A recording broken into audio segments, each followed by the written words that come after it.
សួស្តីអ្នកទាំងអស់គ្នាឥឡូវហ្នឹងខ្ញុំកំពុងតែនៅខាងគេហដ្ឋានភ្ញៀវនៅក្រុងរ៉ៃសាត់ដែលយើងមានការដឹកជញ្ជូនព្រឹកនេះត្រៀមជាមួយនឹងការតឡើងចរាយានសិបរបស់ពួកយើងតោះទៅមើលសកម្មភាពទាំងអស់គ្នា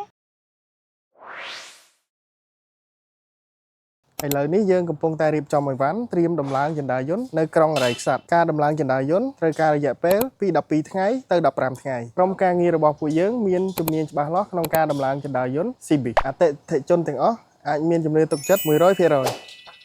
អញ្ចឹងនៅដែលអ្នកទាំងអស់គ្នាបានឃើញអញ្ចឹងការតឡើងចរាយានរបស់ពួកយើងគឺត្រូវបានជាងពួកយើងរៀបចំអីវ៉ាន់បានត្រឹមត្រូវល្អទុកនៅទីតាំងដែលសមរម្យគាត់អត់ចាំបាច់ភ័យថាអូខេពេលអីវ៉ាន់ចូលមកហ្នឹងតើពួកយើងទុកទីតាំងកន្លែងណាខ្លាចត្រូវភ្លៀងត្រូវអីអត់មានបញ្ហាអ្នកទាំងអស់គ្នាគឺគាត់រៀបចំមានការគ្របអីត្រឹមត្រូវតែម្ដងរងចាំតែការដំឡើងចាប់ពីថ្ងៃស្អែកទៅអញ្ចឹងណាតោះឥឡូវយើងទៅមើលទីតាំងកន្លែងទាំងអស់គ្នាទីតាំងដែលគាត់ជ្រើសរើសនេះគឺនៅចំចន្លោះចរាកោងដែលគាត់ជ្រើសរើសយកទំហំធំ1ម៉ែត្រកន្លះក៏នឹង1ម៉ែត្រកន្លះអ្នកទាំងអស់គ្នាអាច check មើលបានចរាយានពួកយើងគឺមិនត្រូវការរណ្ដៅមិនត្រូវការក្រងបេតុងនិងមិនត្រូវការកតុបម៉ាស៊ីនឡើយសម្រាប់ការតឡើងចរាយន្តគឺគាត់អាចរៀបចំតែ spec ក្នុងការដំឡើងជាមួយនឹង Cycling គឺយើងអាចតឡើងចរាយន្តផ្ទាល់តែម្ដងបានសូមរងចាំមើលរយៈពេល15ថ្ងៃក្រោយថាតើការតឡើងចរាយន្តនៅចន្លោះចរាមានរូបរាងបែបម៉េចប្រសិនបើលោកអ្នកមានបំណងចង់ដំឡើងចរាយន្តនៅក្នុងផ្ទះឬមានចម្ងល់សាកសួរបន្ថែមអាចតាក់ទងមកតាមលេខទូរស័ព្ទក៏ដូចជា Telegram នៅខាងក្រោមនេះបានពួកយើងផ្ដល់ការចុះទៅ check ទីតាំងផ្ទាល់និង consult ផ្ទាល់ដោយឥតគិតថ្លៃសូមតាក់ទងមកពួកយើងឥឡូវនេះដើម្បីទទួលបានព័ត៌មានបន្ថែមទៀតអរគុណជម្រាបលាបាយបាយ